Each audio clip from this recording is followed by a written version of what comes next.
বৰ্তমান উপস্থিত আছোঁ ডাম্বুক এলেকাৰ চিচিৰি নদীৰ পাৰত। আপুনি দেখা পাব ইয়াতে মই কেমেৰা পাৰ্চন প্ৰণীপ দাসক অনুৰোধ কৰিম তেখেতে প্ৰথমে ভিজুৱেল দেখাওক, এই লাইভ ভিজুৱেলছ।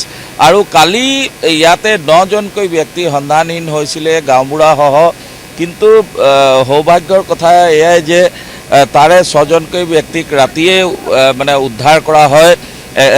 প্ৰকৃতাৰ্থত তেওঁলোকেও এটা উদ্ধাৰ অভিযানকাৰী দলৰ সদস্য আছিলে। তেওঁলোকৰ নাওখন তীব্ৰ বেগী এই নদীখনে চিচিৰি নদীয়ে উটুৱাই লৈ যোৱাৰ কাৰণে তেওঁলোকে সন্ধানহীন হৈছিলে, কিন্তু ৰাতিপুৱাৰ ভিতৰত তেওঁলোকৰ সন্ধান পোৱা যেন 6জনকৈ ব্যক্তিক। তাৰ পিছতে আজি কিছু সময় আগত গাঁওবুঢ়া যিজন আছিলে ডাম্বুকৰ তেখেতক উদ্ধাৰ কৰা হয়।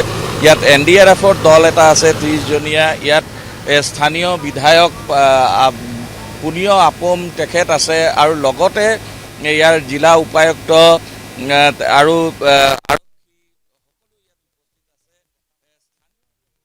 উপস্থিত আছে।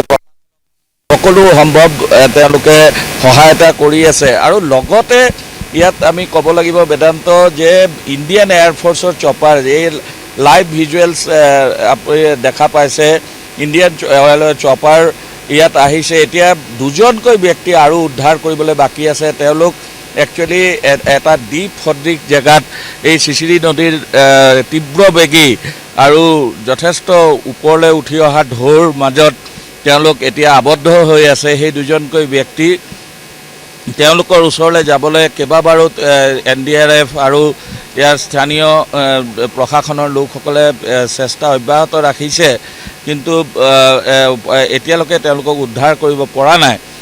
গতিকে ইণ্ডিয়ান এয়াৰফ'ৰ্চৰ চপাৰক কালি সন্ধিয়াই তেওঁলোকক ৰিকুইশ্যন কৰা হৈছিলে অৰুণাচল প্ৰদেশ চৰকাৰৰ ফালৰ পৰা, আৰু সেই অনুসৰি ইয়াৰ বিধায়কৰ অনুৰোধ মৰ্মে আহি সেই চপাৰ ইয়াত এতিয়া উপস্থিত হৈছে। সেই মোহনবাৰী, ডিব্ৰুগড় জিলাৰ মোহনবাৰীৰ পৰা উপস্থিত হৈছেহি, আৰু এতিয়া কিছু সময়ৰ পিছতে এই চপাৰৰ দ্বাৰা 2জনকৈ ব্যক্তি আছে তেওঁলোকক উদ্ধাৰ কৰা হ'ব। আমাৰ সৈতে আছে ইয়াৰে বিধায়ক, তেখেতে আমি অসমীয়াতে অকণমান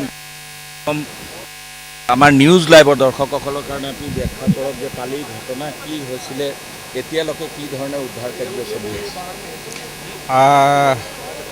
প্ৰথমতে মই এনি নিউজক ধন্যবাদ দিছোঁ, ডাম্বুক সমষ্টিৰ তৰফৰ পৰা, আৰু আমাৰ lower Dibang valley administration, then police প্ৰশাসন, তাৰপিছতে আমাৰ ডাম্বুক বাখিনি ছাইডৰ পৰা মই এনি নিউজকে বহুত বহুত ধন্যবাদ দিছোঁ। কালি আপুনি খবৰটো পাই পেলাই ৰাতিপুৱা ওলাই ইয়াত গ্ৰাউণ্ড জিৰ'ত আহি পেলাই নিউজ কভাৰেজ কৰাটো আমাৰ কাৰণে আটাইতকৈ মানে একটা মনোবল বঢ়াইছে, আৰু আপোনাৰ এক্টিভনেছটো আমি চাই পাইছে। আৰু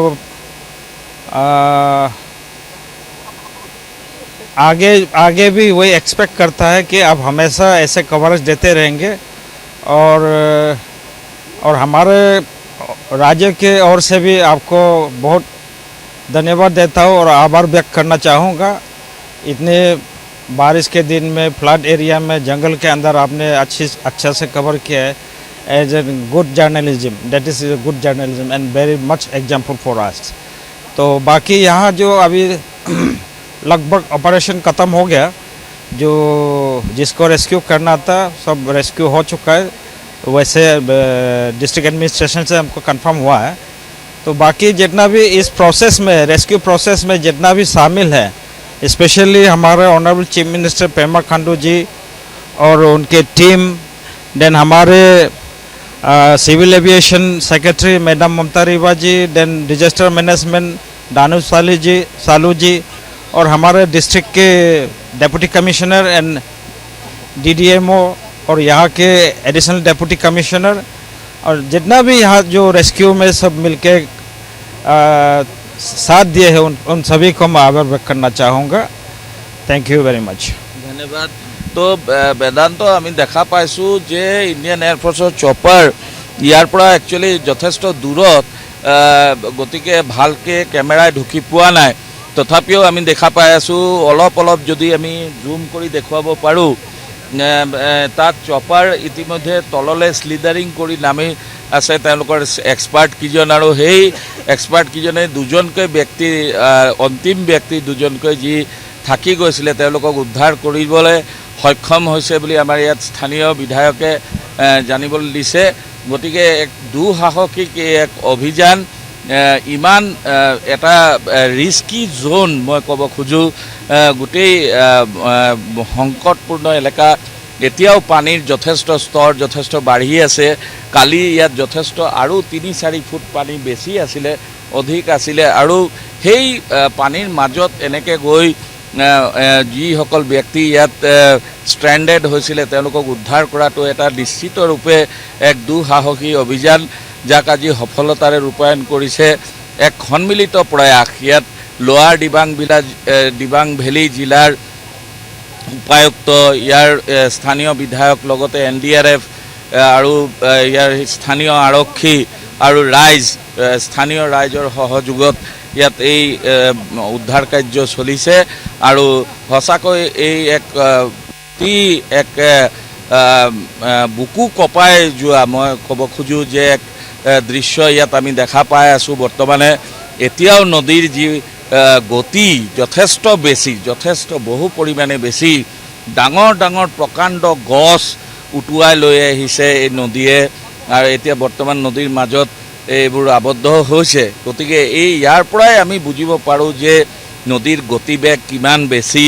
ইয়াত আপুনি মেচিন চালিত যন্ত্ৰচালিত যি নাও আছে NDRFৰ, তেওঁলোকেও ভালকৈ নিগচিয়েট কৰিবলৈ যথেষ্ট কষ্ট কৰিব লগা হৈছে।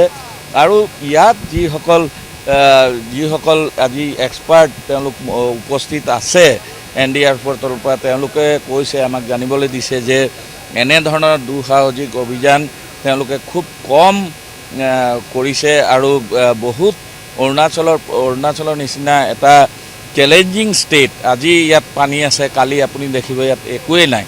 গতিকে এনেধৰণৰ পৰিস্থিতিৰ বিপৰীত পৰিস্থিতিত আহি কাম কৰা আৰু এনেকুৱা ভিতৰত আহি কাম কৰা, য'ত নেকি তেওঁলোকৰ নাও ইত্যাদি যন্ত্ৰপাতি আহিলা আনাৰটো এটা ডাঙৰ চেলেঞ্জ হৈ উঠে।